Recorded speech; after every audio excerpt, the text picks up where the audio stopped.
Don't forget to like the video, share your thoughts in the comments, and subscribe to stay updated with our latest stories. The old house sighed around me, a familiar chorus of creaks and groans that had become the soundtrack to my days. It wasn't an unhappy sound, not really. More like the gentle settling of bones, a comfortable reminder of the years lived within its walls. My name is Eleanor, and I've lived in this house on Willow Creek Lane for the better part of 30 years. Seen seasons change, fashions come and go, and the faces in the neighborhood evolve. My own face, reflected in the dusty hallway mirror, showed the roadmap of those years too. A few more lines around the eyes, a softer jawline than the girl who first moved in, full of bridal dreams and renovation plans. My husband, Tom, had been gone for 5 years now. The silence he left was the loudest thing in the house initially, a roaring void. But time, as it does, had smoothed the raw edges of grief, leaving a dull ache that flared up mostly on anniversaries or when a specific memory, triggered by a scent or a song, ambushed me.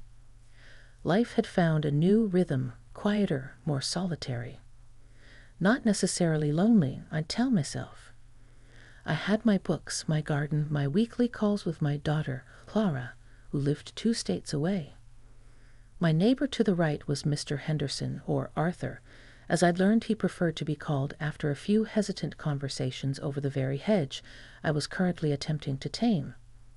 He'd moved in about a year after Tom passed. A quiet man, kept to himself mostly. I knew he was retired, like me. He'd been a librarian. Someone had mentioned at a neighborhood potluck I'd reluctantly attended. It suited him, I thought. He had that thoughtful, observant air about him. His garden was immaculate, a stark contrast to my own slightly wilder patch of earth, which I liked to think had character. We exchanged polite nods, occasional brief chats about the weather or the errant squirrel that terrorized both our bird feeders. Nothing more. He wasn't unfriendly, just contained. This particular afternoon, the late spring sun was warm on my back, a gentle caress that eased the stiffness in my shoulders. I was wrestling with a particularly stubborn branch of the climbing rose that threatened to engulf the mailbox. It was a beautiful rose, Tom's favorite, a vibrant crimson that bled color into the otherwise muted green of the privet hedge separating our properties. I snipped and pulled, beads of sweat gathering on my forehead. The air was thick with the scent of freshly cut grass and the sweet perfume of the lilacs blooming by my porch. It was peaceful, the kind of day that made you believe everything was right with the world, even if your own little corner of it felt a bit too quiet sometimes. I remember tugging at a thorny vine, muttering under my breath, when I heard a soft cough behind me. Startled, I nearly dropped my shears. I turned, a little flustered, to see Arthur standing there, on his side of the low hedge. He was holding a small, terracotta pot with a delicate-looking fern nestled inside. "Eleanor," he said, his voice mild, a little hesitant. "I hope I'm not disturbing you." "Oh no, Arthur, not at all," I replied, trying to smooth down my windswept hair with the back of my gardening glove. "Just doing battle with this overly enthusiastic rose." He offered a small, shy smile. "It's a beautiful bloom. Vigorous. That's one word for it," I chuckled. "More like a botanical bully sometimes." He looked down at the pot in his hands. I was repotting some of my ferns and this one. Well, I seem to have an extra. I know you enjoy gardening. I wondered if you might like it." It was a simple gesture, unexpected.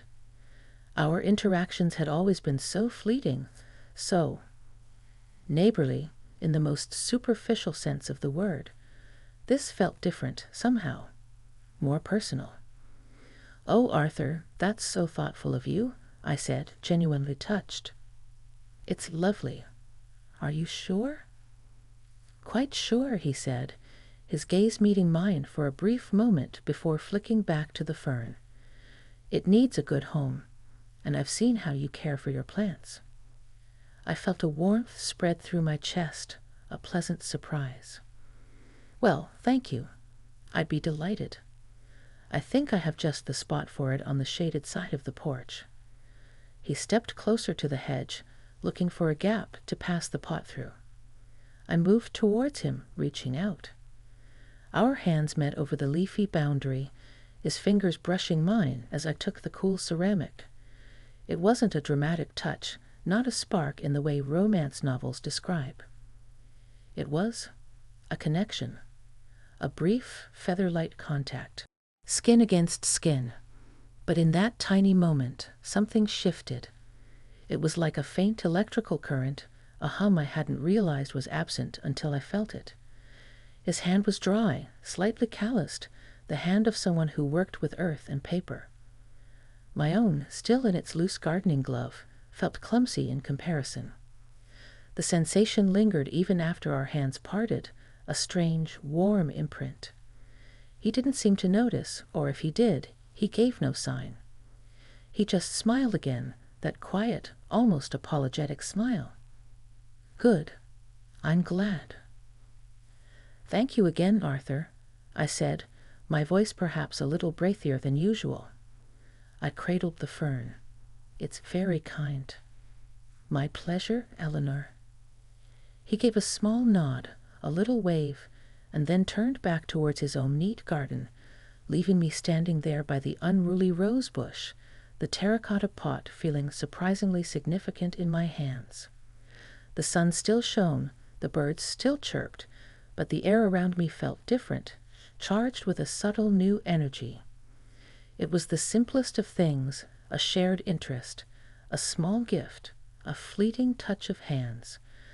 But as I walked back to my porch, the little fern feeling cool against my palms, I had a premonition, a whisper in the quiet of my heart, that this tiny, everyday encounter was anything but ordinary. It felt like the first page of a new chapter, one I hadn't even realized I was waiting to begin. The scent of lilacs seemed sweeter, the silence of the house less empty, more expectant. I couldn't explain it, not then. I just knew that something in that gentle brush of hands over a gifted fern had indeed changed. The fern found its place on a wicker table on my porch, just out of the direct sun, as promised. I watered it carefully, my thoughts still replaying that brief moment at the hedge. It was silly, really. A man gives his neighbor a plant. Happens all the time. But it wasn't just the plant, was it? It was the way he'd looked a little shy, the unexpectedness of the gesture from someone I'd mentally catalogued as the quiet man next door. And then there was that touch. I kept coming back to that. It wasn't romantic, not in any overt sense. I wasn't some giddy teenager. I was Eleanor, a woman who'd lived a life, loved, lost, and settled into a comfortable, if predictable, groove. But the touch had felt alive. It had stirred something dormant, a sense of connection to another person that I hadn't realized I'd been missing quite so acutely.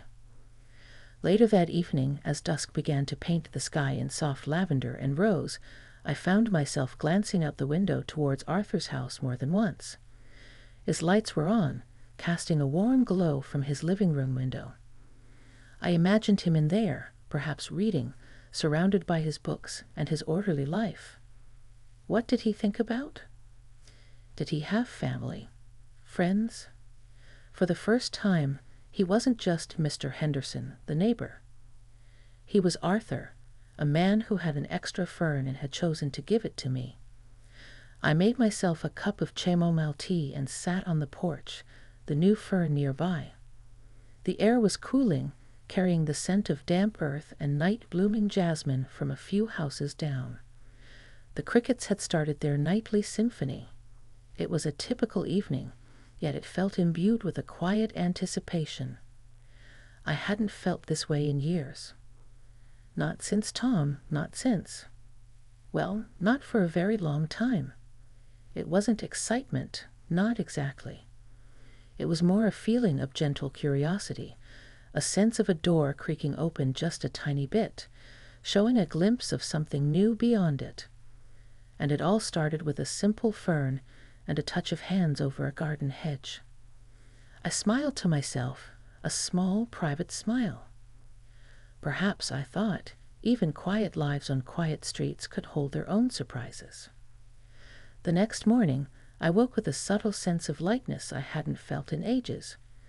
It was peculiar, this shift in my internal weather, all stemming from such a small incident. As I went about my usual routine, coffee, morning paper, a bit of tidying, I found my gaze drifting to the fern on the porch. It looked healthy, green, and content in its new spot. A silent, leafy reminder of yesterday's brief connection. I decided to bake some lemon poppy seed muffins. Baking was something I used to do a lot when Tom was alive, and for the kids when they were younger. Lately, it seemed too much bother for just one person. But today, the urge was there. Maybe it was the sunshine or the lingering warmth from Arthur's gesture. As I measured flour and zested lemons, the kitchen filled with a bright, cheerful aroma, and I found myself thinking, perhaps I'll take one over to Arthur. A thank you for the fern, a neighborly gesture in return. The thought made me a little nervous, which was ridiculous. I was a grown woman. Taking a muffin to a neighbor was hardly a momentous event. Yet my heart did a little flutter kick. It was the thought of initiating contact, of stepping slightly outside my comfortable, solitary routine. The hedge had been a literal and metaphorical boundary. He had crossed it in a small way by offering the fern. Now, perhaps, it was my turn.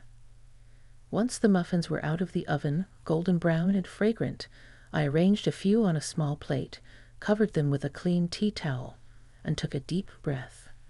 Right, Eleanor, I muttered to myself. Just a muffin.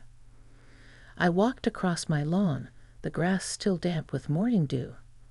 His house looked just as neat and tidy from the front as it did from the back. Well-tended flower beds, a freshly painted porch.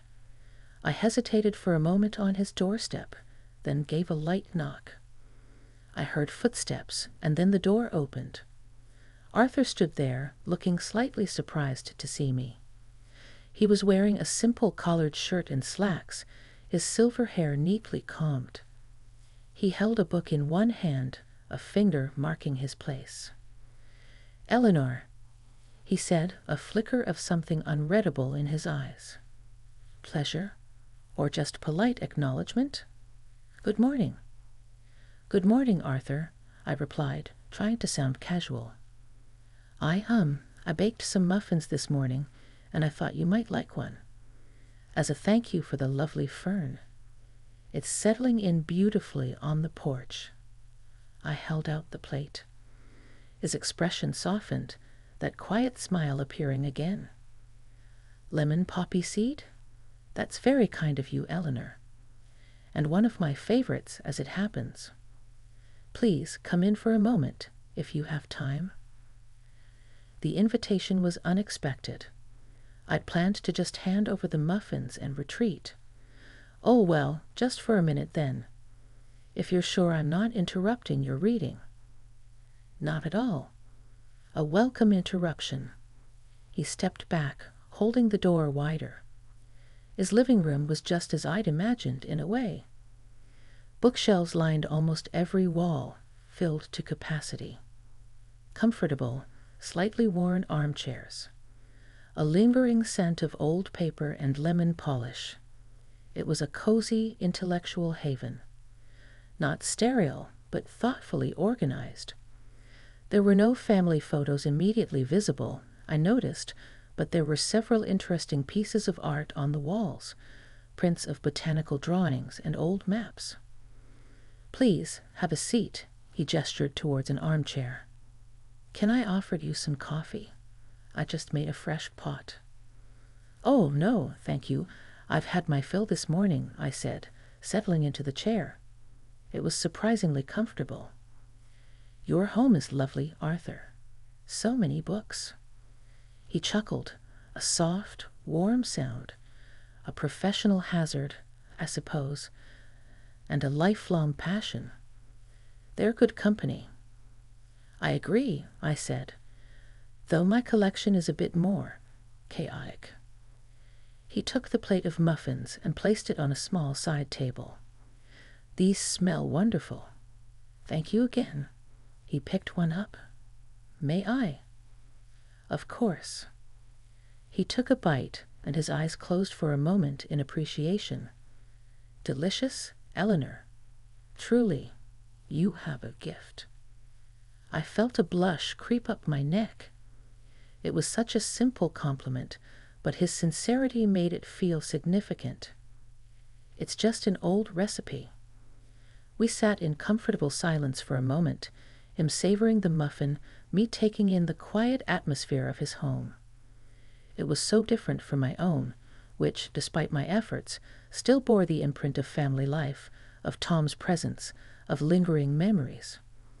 Arthur's home felt like his own, curated by a singular taste and a quiet life. "So, a librarian?" I ventured, remembering the snippet of information. He nodded. "For 40 years. University library, mostly. I retired last spring." "Do you miss it?" He paused, looking out the window for a moment, as if considering the question carefully.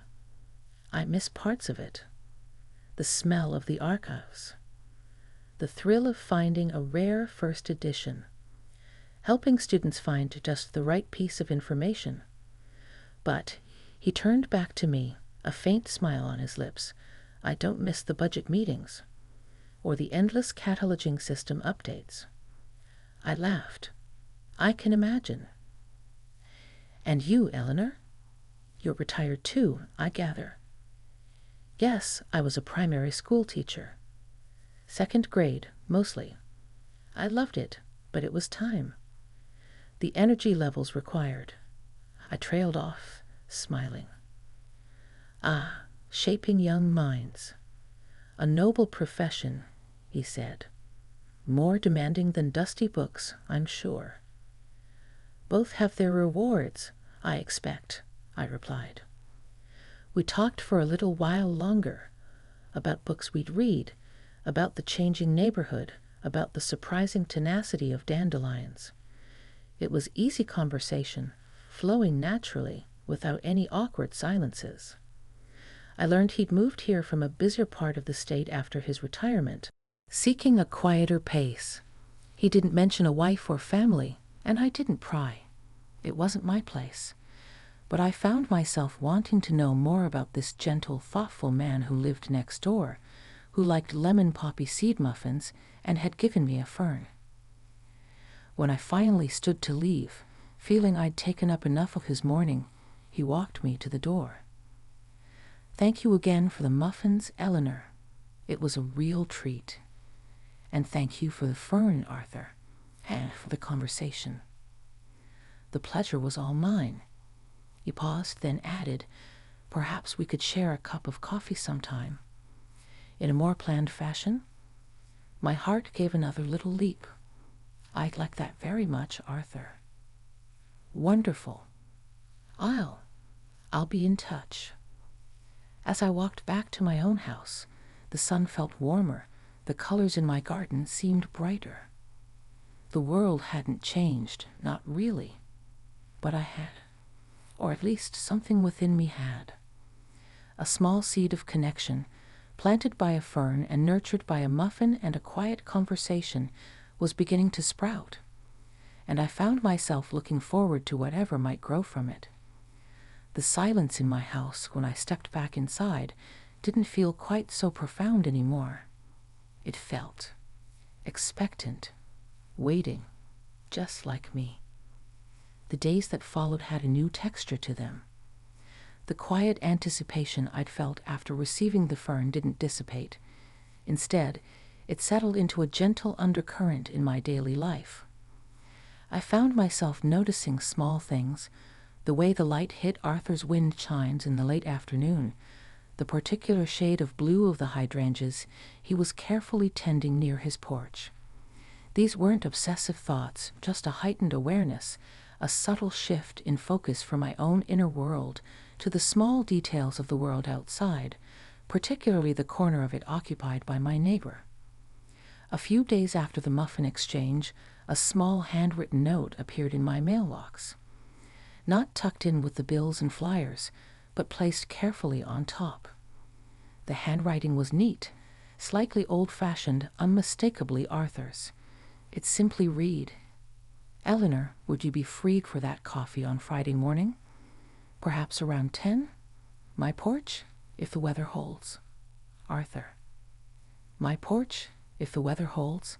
It was such a simple, unassuming invitation, yet it made me smile all day. Friday. That gave me 2 days. 2 days to? Well, I wasn't sure what. It wasn't a date, not in the way I remember dates from my youth, or even the occasional awkward set-ups friends had tried to arrange after Tom passed. This felt different, gentler, just coffee. With Arthur. On Friday morning, I took a little more care with my appearance than usual. Nothing dramatic, just a nicer blouse, a touch of lipstick I rarely bothered with anymore. I told myself it was just to feel presentable, but a small, honest voice inside admitted I wanted to look nice asterisk for him asterisk. The weather, thankfully, was holding beautifully. A perfect late spring morning, sunny with a light breeze that rustled the leaves in the old oak tree at the end of the street.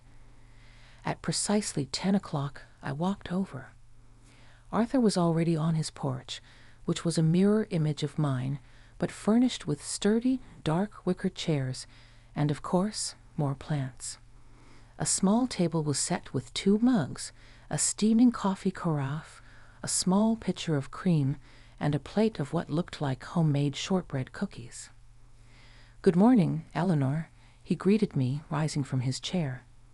He was wearing a crisp, pale blue shirt, and he looked nice, relaxed. "Good morning, Arthur." "This is lovely," I said, gesturing to the setup. "You didn't have to go to all this trouble." "No trouble at all. A pleasure." He gestured for me to sit. "And I must confess, your muffins inspired me. These are my attempt at shortbread. A bit rustic, I'm afraid. They look wonderful," I assured him, and they did. He poured the coffee, rich and dark, the aroma mingling with the scent of his well-tended garden. We sat, sipping our coffee, making small talk initially. The weather, a noisy blue jay that was squawking indignantly from a nearby tree, the progress of my battle with the crimson rose. But gradually the conversation deepened, meandering like a slow river. He asked about Clara, my daughter, and listened with genuine interest as I talked about her work as a veterinarian and her 2 boisterous rescue dogs. I found myself sharing anecdotes I hadn't recounted in years, feeling a lightness in the telling. He, in turn, spoke a little about his career, the changes he'd seen in the world of libraries and information. He mentioned a sister who lived in Oregon, whom he visited once a year. He spoke of her fondly, but there was a hint of melancholy when he talked about family, a subtle sense that he, too, understood solitude. There were moments of comfortable silence, too. We'd watch a bee bumble amongst his lavender bushes, or listen to the distant sound of children laughing. It wasn't an awkward silence, but a shared quiet, a sense of mutual ease that was surprisingly profound. I realized how long it had been since I'd simply sat with another person, a man, and just been. Without expectation, without the weight of shared history or unspoken grief. At one point, he was talking about a particularly memorable rare book he had once acquired for the university library, a medieval manuscript with exquisite illuminations.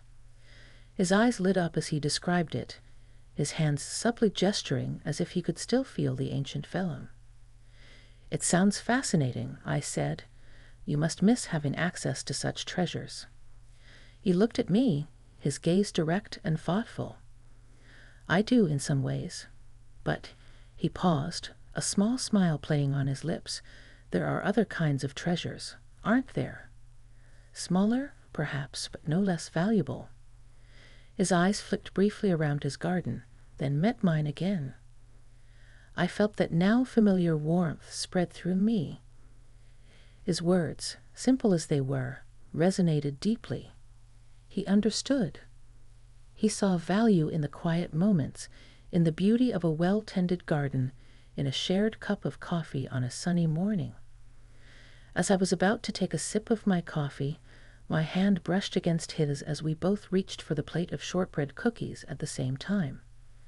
Another accidental touch, lighter even than the one over the hedge. Just a fleeting contact of our fingers. But this time, I was more aware, more attuned to the sensation. His skin was warm. For a heartbeat, neither of us moved. Then, as if by mutual, unspoken agreement, we both drew our hands back slightly, a little ripple of awareness passing between us. "Oh, excuse me," I murmured, feeling a faint blush. "My apologies," he said, his voice equally soft. He picked up a cookie and offered the plate to me. "Please." Our eyes met, and in that moment I saw something flicker in his, a reflection of the same subtle electricity I felt. It wasn't just politeness. It was recognition, an acknowledgement of that tiny, invisible spark. The conversation resumed, perhaps a shade more careful for a few moments, but the ease soon returned. Yet something had subtly shifted again. That second touch, as brief and inconsequential as it might seem, had confirmed the quiet hum of connection I'd felt before. It was real. And it was nice. More than nice. It was like finding a hidden spring in a familiar landscape, cool and refreshing. When it was time for me to leave, an hour and a half later, I felt a reluctance I hadn't anticipated. "Thank you for the coffee, Arthur," I said, standing up, "and the delightful company. Your shortbread is excellent, by the way. Far from rustic." "The pleasure was all mine, Eleanor," he replied, walking with me to the edge of his porch. "Perhaps," he hesitated, then continued, a hopeful note in his voice, "we could do this again sometime." "I would like that very much," I said, and this time the words came out with more confidence, more certainty. As I walked back to my own house, I felt a lightness in my step, a song in my heart that had been silent for too long. The world around me seemed to be humming with a gentle energy. It wasn't just about a potential friendship, though that was certainly part of it. It was about feeling seen, truly seen, by another person. It was about the unexpected joy of discovering a kindred spirit right next door, hidden in plain sight all this time. The subtle tension of our accidental touches, the shared glances, the easy flow of conversation. It all pointed to something new, something that felt both exciting and wonderfully calm. My quiet life was beginning to feel a little less quiet and a lot more interesting. And I realized, with a sense of quiet wonder, that I was genuinely looking forward to whatever came next. The rhythm of our interactions found a natural, unhurried pace after that first coffee on Arthur's porch. There were no grand declarations, no sudden shifts, just a gentle unfolding. Sometimes it would be a shared few minutes over the hedge, discussing the progress of our respective gardens, my roses, his meticulously tended tomatoes. He'd offer advice on dealing with aphids, and I'd share a particularly good bloom from my prize-winning dahlia. Other times, one of us would find an excuse for a slightly longer chat. I accidentally made too much zucchini bread. He happened to have an extra copy of a gardening magazine he thought I'd enjoy. These small exchanges became anchor points in my week, quiet moments of connection that I found myself anticipating with a surprising degree of pleasure. We learned more about each other in these snippets of conversation. I discovered he had a dry wit that surfaced unexpectedly, making me laugh out loud. He learned about my lifelong, though mostly dormant, passion for watercolor painting, something I hadn't picked up a brush for in years. One afternoon, about 2 weeks after our coffee, I was struggling to carry a heavy bag of mulch from my car to the backyard. My back had been twinging a bit, and I was probably overdoing it. Suddenly, Arthur was there, emerging from his front door, as if summoned by my silent grunts of effort. "Eleanor, let me help you with that," he said, his voice calm and steady. "Oh, Arthur, no, I'm fine, just being stubborn," I protested, though relief was already washing over me. He didn't argue, just gently took the bag from my hands. "Nonsense. That's far too heavy for one person. Where would you like it?" His proximity, as he stood beside me, was noticeable. He wasn't a large man, but he had a solid presence. I caught a faint, pleasant scent, something like old books and freshly turned earth, uniquely Arthur. As he easily lifted the bag I'd struggled with, I felt a pang of something akin to gratitude, but also a warmth that had little to do with the saved effort. "Just by the new flower near the maple tree, if you would. Thank you so much, Arthur. You're a lifesaver." He carried it with an ease that surprised me, then set it down carefully. Happy to be of service. He wiped his hands on his trousers, then looked at the half-prepared bed. "Putting in some new perennials?" "Trying to," I said, rubbing my lower back. My enthusiasm sometimes outstrips my physical capabilities these days. He gave a sympathetic smile. "I know the feeling. The spirit is willing, but the flesh protests." He paused, then said, "If you ever need a hand with the heavier work, Eleanor, please don't hesitate to ask. I have the time, and frankly, I enjoy a bit of physical labor. Keeps the joints from seizing up." His offer was so genuine, so straightforward, it disarmed me. "That's incredibly kind of you, Arthur. I might just take you up on that sometime. I hope you do." His gaze lingered on mine for a moment, a flicker of something warm and unreadable in his eyes, before he nodded. "Well, I'll let you get back to it then." As he walked back to his house, I watched him go, feeling a complex mix of emotions.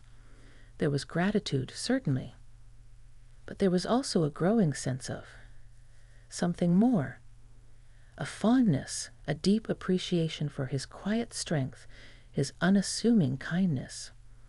It wasn't just neighborliness anymore. This felt like the careful tending of a new, delicate plant, a friendship, perhaps, or maybe something even more nuanced, something that didn't quite have a name yet. The following Saturday, I was out on my porch, sketchbook in hand for the first time in what felt like a decade. Inspired by our conversations, and perhaps by the subtle stirring of new feelings, I'd unearthed my old art supplies. I was attempting to capture the play of light on the ferns Arthur had given me, the original one and a couple more he'd since passed over the hedge, spares from his ever-expanding collection. My hand felt clumsy, unsure, but there was a quiet joy in the simple act of observing, of trying to translate what I saw onto paper. I was so absorbed I didn't hear Arthur approach until his shadow fell over my sketchbook. I looked up, startled, a little embarrassed to be caught in my rusty attempt at art. "Oh, Arthur, I didn't hear you." "Forgive me for startling you, Eleanor," he said, his voice soft. He was holding a plate covered with a napkin. "I saw you out here, and I made scones. Clotted cream and strawberry jam included." He lifted the napkin to reveal perfectly golden scones. My heart did a little flip. Scones. His rustic shortbread had been divine. "Arthur, you spoil me," I said, genuinely touched by his thoughtfulness. They look incredible. I was hoping you might think so. He hesitated for a moment. May I join you? Or am I interrupting your creative process? He glanced at my sketchbook. Not at all. Please, sit. I gestured to the chair beside me, quickly closing the sketchbook. And you're not interrupting anything, just witnessing a very rusty artist trying to remember how to hold a pencil. He sat down, placing the scones between us. I think it's wonderful that you're drawing again. You mentioned you enjoyed it. I used to, I admitted. Life just got in the way. But lately, I've felt the urge to try again. I looked at him. You've been rather inspiring, you know. With your garden, your books, your appreciation for the quiet things. A faint flush rose on his cheeks. I hardly think I've done anything inspiring, Eleanor. Oh, but you have, I insisted gently. Sometimes it's the quiet inspirations that make the biggest difference. He looked pleased, a soft smile gracing his lips. As he served the scones, carefully spooning generous dollops of cream and jam, our hands brushed again. This time, it felt less accidental, more like a natural consequence of our proximity, of the comfortable intimacy that was slowly building between us. The touch was brief, light as a feather, but it sent a familiar shiver of awareness through me. I glanced at him, and his eyes met mine, a shared, unspoken acknowledgment of the gentle current that flowed between us. There was no awkwardness this time, just a quiet understanding. We ate the scones, which were, of course, heavenly, and talked. Not about anything profound, just the small details of our lives, our thoughts, our observations. He told me about a fascinating documentary he'd watched on migratory birds. I told him about a funny phone call I'd had with Clara involving a misbehaving parrot at her clinic. The conversation flowed effortlessly, punctuated by comfortable silences and shared smiles. As the afternoon light began to mellow, casting long shadows across the lawn, a sense of deep contentment settled over me. Sitting there on my porch with this kind, intelligent, gentle man, sharing scones in quiet conversation, felt right. It felt like a gift. Arthur, I said as he was preparing to leave, thank you. For the scones, for the company, for everything. He paused at the porch steps, turning back to me. His expression was serious, his gaze direct. Eleanor, he began, his voice a little deeper than usual. The pleasure truly is all mine. These moments, they mean a great deal to me. His words, so simple, so sincere, resonated deep within me. They mean a great deal to me, too, I thought, though I didn't say it aloud. But I hoped he could see it in my eyes. He gave me a small, almost shy smile, then turned and walked back towards his own house. I watched him go, the plate of leftover scones still on the table, my half-finished sketch beside it. The air felt charged, not with tension, but with a beautiful, quiet energy, a sense of possibility. I picked up my pencil again, not to sketch the ferns, but to idly trace the rim of the teacup he'd used. The touch of our hands, the warmth in his eyes, his quiet words, they all swirled together in my mind, creating a feeling of profound emotional connection. It wasn't the dramatic, heart-pounding romance of my youth.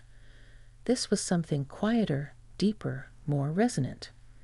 It was a connection forged in shared solitude, mutual respect, and the unexpected joy of late-life discovery. And as the sun dipped lower, painting the sky in hues of orange and purple, I knew, with a certainty that settled deep in my bones, that what was growing between Arthur and me was something truly special. It was changing everything, not by appending my world, but by gently, beautifully enriching it.